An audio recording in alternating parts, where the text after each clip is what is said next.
Time out muna sa hamon. Mag-recharge muna tayo, Lara.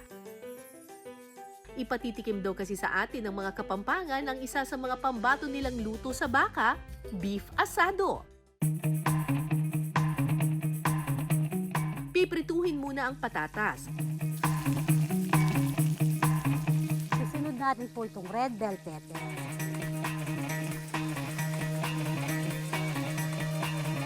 Tapos, pag naluto na po, set aside na rin natin.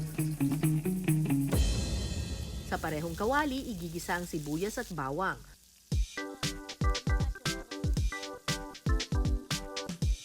Pagkatapos, sunod na ihahalo ang karne.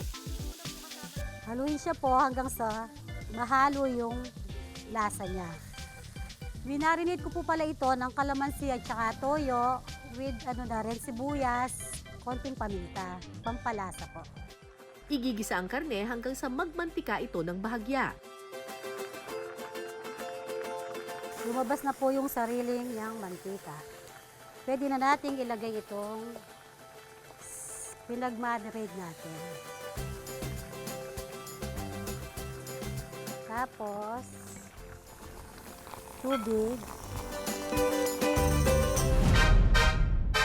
Titimplahan ito ng tomato paste, tomato sauce, seasoning at kaunting asin. Hayaang kumulo sa loob ng 30 minuto o hanggang sa lumambot ang karne ng baka. Sunod na ilalagay ang prinitong patatas at bell pepper.